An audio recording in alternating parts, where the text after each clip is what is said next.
Gene पियाजे, नाम तो आपने सुना ही होगा। जी हाँ, इनका नाम है इनकी स्टडी के लिए जो इन्होंने चिल्ड्रंस इंटेलेक्चुअल डेवलपमेंट के लिए की थी। तो इनकी स्टडी में इन्होंने बताया था कि एक बच्चा कैसे अपने जन्म से लेकर मृत्यु तक किस प्रकार से उसका दिमागी विकास होता है और कैसे अलग अलग चीज़ों को वो सीखता है अपने दिमागी विकास के दौरान। तो इसके लिए उन्होंने 4 स्टेजेस बताई थी, जिसके बारे में इस वीडियो में हम पूरी बात करेंगे, चारों स्टेजेस के बारे में।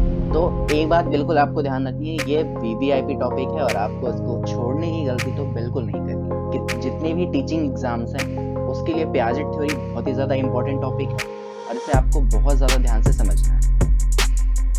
तो ये जो होल पियाजेट थ्योरी है, इसके लिए वीडियो के मैंने 2 पार्ट बना रखे हैं, जिसमें पार्ट 2 की तो अभी हम बात करेंगे और पार्ट 1 में हमने कुछ टर्म्स और कुछ कंडीशंस के बारे में बात की है जो कि थ्योरी से ही रिलेटेड है। उसका लिंक आपको आई बटन में भी एडेड मिलेगा ऊपर और नीचे डिस्क्रिप्शन बॉक्स में भी आपको उसका लिंक मिल जाएगा, तो आप वहां से जाकर उसे पढ़ सकते हैं। इसमें मैं आपको बता दूं, पार्ट 2 की ये चारों स्टेजेस मेन है, थ्योरी का मेन हिस्सा है, तो इसे आपको बहुत ज़्यादा ध्यान से समझना है और पार्ट 1 को आपको नॉर्मली पढ़ना है जो कि आपको समझ में आना चाहिए, ठीक है।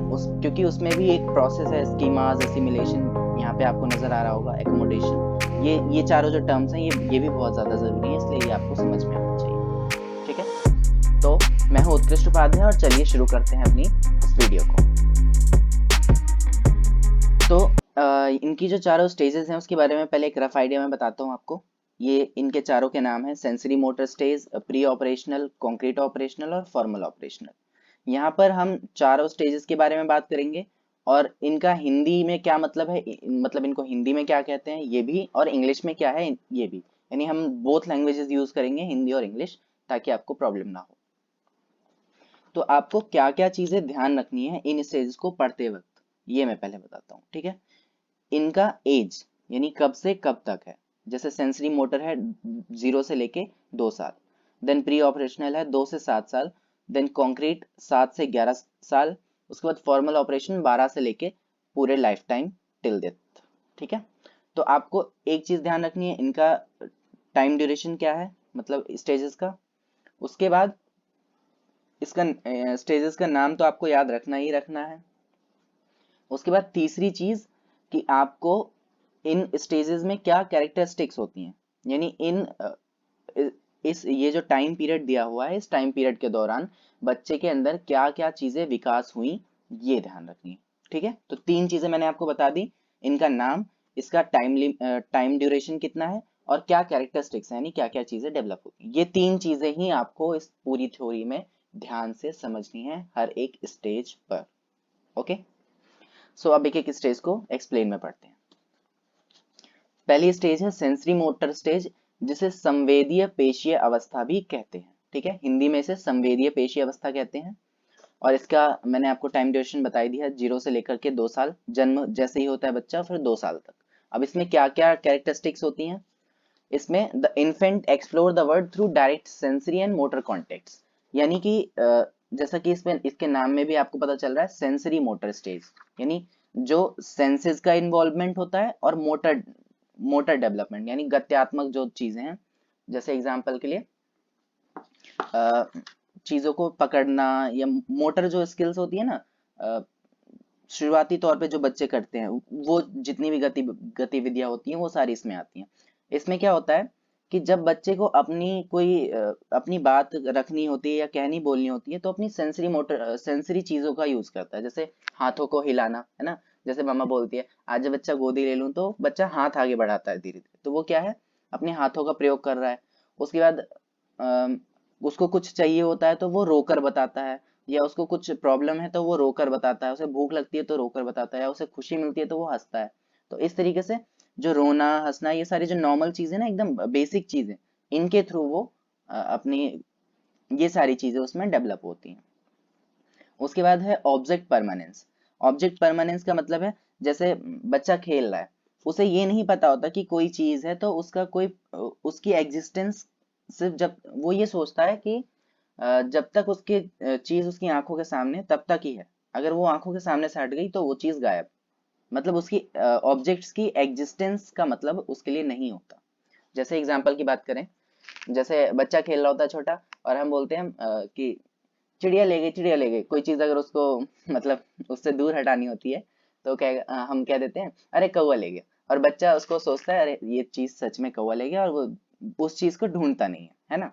तो उसका मतलब जब तक चीज उसकी आंखों के सामने थी वो मानता है, और जैसे ही आंखों के सामने से उसके हटाया वो समझता है चीज गायब हो गई। उसके बाद separation anxiety develop during this stage. इसका मतलब कि उसको बाहरी जो दुनिया है उससे ज्यादा मतलब नहीं होता, सिर्फ थोड़ी मोड़ी चीजें जो आप उसका एनवायरनमेंट है जो उसकी आंखों के सामने है, बस उससे मतलब होता है। बाकी दुनिया क्या है कैसी है उसे ये सब नहीं पता होता। इसमें जैसे जैसे वो 2 साल तक की उम्र तक आता रहता है, उसको धीरे धीरे एहसास होने लग जाता है कि चीजें एकदम से गायब नहीं होती, गायब होने के बाद भी उनका वजूद होता है, वो ऐसे गायब नहीं हो सकती। ठीक है, तो एग्जिस्टेंस की जो प्रोसेस है उनको 2 साल तक जैसे जैसे वो बढ़ते हैं वो थोड़ा थोड़ा समझ में आने लग जाता है। तब अगर मम्मी बोले कौवा ले गई तो वो पीछे ढूंढने की कोशिश करता है कि हाँ मम्मी ने कहाँ छुपाया, आपने देखा भी होगा। उसके बाद नेक्स्ट स्टेज है प्री ऑपरेशनल स्टेज, यानी पूर्व संक्रियात्मक अवस्था। ये अवस्था होती है 2 से 7 साल तक, और इसमें बच्चे का ज्यादा से ज्यादा दिमागी विकास होता है इस टाइम पीरियड में। अब क्या क्या चीजें वो विकसित होती है ये पढ़ते हैं। कॉन्सेप्ट फॉर्मेशन, इसका मतलब कि उसको कई सारी चीजों के बारे में पता चल जाता है। जैसे एग्जाम्पल के लिए शुरुआत में वो सबको पापा बोल सकता है या मम्मा बोल सकता है। जब वो 2 साल का होता है सबको ही पापा या मम्मा बोलता है ना। लेकिन जैसे जैसे वो 2 से 7 साल की उम्र में आगे बढ़ता है, 3 साल 4 साल, तो उसको पता चलने लग जाता है कि बाकी लोगों के साथ उसका क्या रिश्ता है, क्या रिलेशन है। वो बुआ मम्मी दादी सबको पहचानने लग जाता है और सबको ऐसे मतलब बुलाने लग जाता है। उसके बाद है सेल्फ सेंटर्ड, यानी इस टाइम पीरियड में बच्चा आत्म केंद्रित होता है। जैसे मेरी डॉल, मेरी बॉल, या मेरी किताब है। जैसे बच्चा आपने देखा होगा जब भी उसके कोई दूसरा बच्चा आया और उसने उसका खिलौना ले लिया तो वो रोने लग जाता है, क्योंकि उसे क्या होता है कि ये सारी चीजें मेरी है। अगर वो उसकी मम्मी की गोदी में बैठ गया, हटो मेरी मम्मी की गोदी से, ये मेरी मम्मी है, तो वो सेल्फ सेंटर्डनेस। ठीक है। इरेशनल थिंकिंग मतलब कि तर्कहीन चिंतन की अवस्था। जैसे अगर कोई 5 साल का बच्चा है या 6 साल का बच्चा है, वो 26 जनवरी के कार्यक्रम में स्कूल में गया है और आप उससे पूछोगे कि क्यों आया है, तो वो कहेगा कि मुझे लड्डू मिलता है इसलिए मैं आया हूँ, है ना। यानी कि उसको उसके पीछे का लॉजिक नहीं पता कि हम 15 अगस्त क्यों मना रहे हैं या 26 जनवरी क्यों मना रहे हैं। वो इसलिए स्कूल आ रहा है क्योंकि उसको मजा आ रहा है और उसको लड्डू मिल रहा है। तो ये है इरेशनल थिंकिंग, यानी तर्कहीन चिंतन। वो चीजों के पीछे की वजह को नहीं सोचता, सिर्फ इंजॉय करता है। उसके बाद है वर्ल्ड ऑफ एयरफोर्ट्स एंड ड्रीम, यानी ख्वाबों की दुनिया और अपने ही हवाई किले बनाता है बच्चे इस वक्त में। जैसे आप इसमें देख सकते हैं इमेज में, अब झाड़ू पे बच्चा चढ़ के कह रहा है चल मेरे घोड़े टिक टिक टिक। तो क्या है कि वो उसकी अलग ही ख्वाबों की दुनिया है, वो झाड़ू को एक घोड़ा मान रहा है। तो इस तरीके से बच्चा अपनी चीजें प्रेडिक्ट करता है। जैसे मेरी गुड़िया खाना खाएगी, मेरी गुड़िया सोएगी, तो क्या है वो एक चीजों को प्रेडिक्ट कर रहा है। और उसे मूर्त अमूर्त, यानी कोई चीज जिंदा है या सजीव है या निर्जीव है, इसका ज्ञान उसे नहीं होता। ठीक है। देन है lack of ability to reverse. Lack of ability to reverse का मतलब है कि एग्जाम्पल से आप समझेंगे इसको। जैसे मैंने किसी बच्चे से पूछा, छोटे बच्चे से, 2 साल के या 3 साल के बच्चे से, कि आपका कोई भाई है। तो बच्चे ने कहा कि हाँ मेरा भाई है, और मैंने उसका नाम पूछा तो उसने कहा राजीव। ठीक है। अब अगर मैं उससे कहता हूँ उसी उसी के बाद कि राजीव नाम का कोई भाई है आपका, तो वो चीज को उल्टा नहीं कर पाएगा।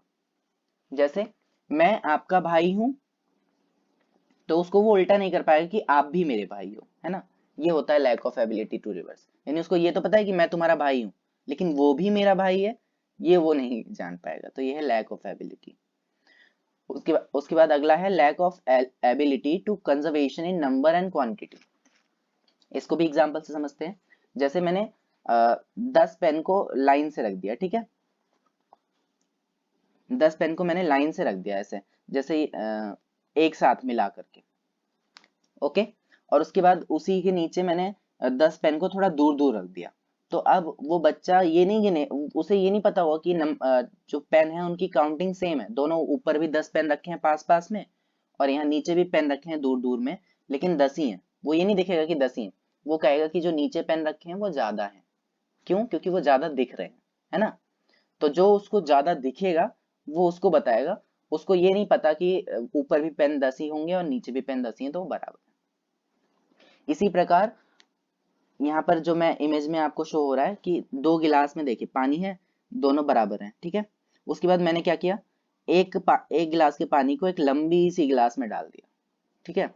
अब बच्चे को जब मैं बोलूंगा, बच्चा इसको तो कह रहा था कि हाँ ये पानी बराबर है, लेकिन जब मैं बच्चे को बोलूंगा कि अब इस वाली इमेज में बताओ बच्चा कि कौन से में पानी ज्यादा है, इस छोटी गिलास में पानी ज्यादा है या बड़ी गिलास में, तो बच्चा कहेगा कि बड़ी गिलास में पानी ज्यादा है, जबकि हमने तो उस छोटी गिलास के ही पानी को उसमें पलटा है, लेकिन उसे ये चीज नहीं समझ में आती। तो ये होता है पूर्व ऑपरेशनल प्री ऑपरेशनल स्टेज की सारी जो चीजें हैं, ये इसमें मैंने बताई। नेक्स्ट है कॉन्क्रीट ऑपरेशनल। कॉन्क्रीट ऑपरेशनल में क्या होता है, ये 7 से 11 साल की उम्र में होता है। इसमें आपको क्या क्या एबिलिटीज आ जाती है इसके बारे में बात करते हैं। Ability to recognise, differentiate, categorisation, correct name, correct classification, ये सारी चीजें।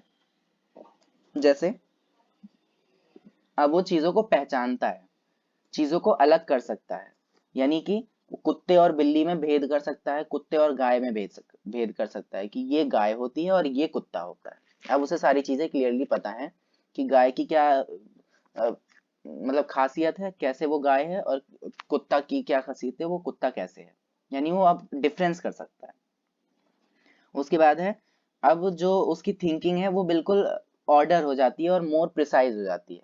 जैसे अब वो चीजों को ज्यादा बेहतर तरीके से सोच सकता है और क्या कैसे हो रहा है ये चीजें उसको समझ में आने लग जाती हैं, और वो डिफरेंट चीजों के बीच में अब को रिलेट करने लग जाता है और रिलेशनशिप्स को समझने लग जाता है, और कहीं असमानता हो रही है तो उसे भी समझने लग जाता है, और डिस्टेंस, टाइम, स्पीड, ये सारी चीजें उसको सब समझ में आने लग जाती हैं। जो मैंने एक एग्जांपल पिछले वीडियो में बताया था कि तारे जमीन पर जो बच्चा था उस मूवी में, ईशान अवस्थी, उसे बॉल उसकी तरफ आती थी तो उसे पता नहीं चलता था कि बॉल को कैसे कैच करे, क्योंकि उसको टाइम, डिस्टेंस, बॉल कितनी दूरी से आ रही है, कितनी तेज आ रही है, ये सारी चीजें पता नहीं चलती थी।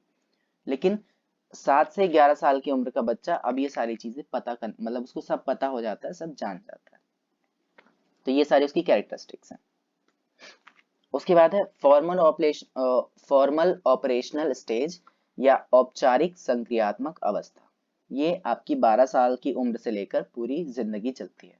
अब जैसे जैसे बच्चा बड़ा हो रहा है उसके अंदर जितनी भी क्वालिटीज थी सब डेवलप हो चुकी हैं, उसके सारे कॉन्सेप्ट, मतलब दुनिया में जितनी कॉन्सेप्ट्स हैं, जो भी चीजें हैं उसके एनवायरनमेंट से रिलेटेड, उसको सब कुछ पता चल चुका है। या फिर धीरे धीरे और मतलब जैसे जैसे उसकी उम्र बढ़ रही है 12 साल से आगे आगे आगे उसको सब कुछ पता चलता जा रहा है। अब वो बेहतर तरीके से बोल सकता है, कम्युनिकेट कर सकता है, यानी उसकी लैंग्वेज, कम्युनिकेशन स्किल्स सब बढ़ चुकी हैं।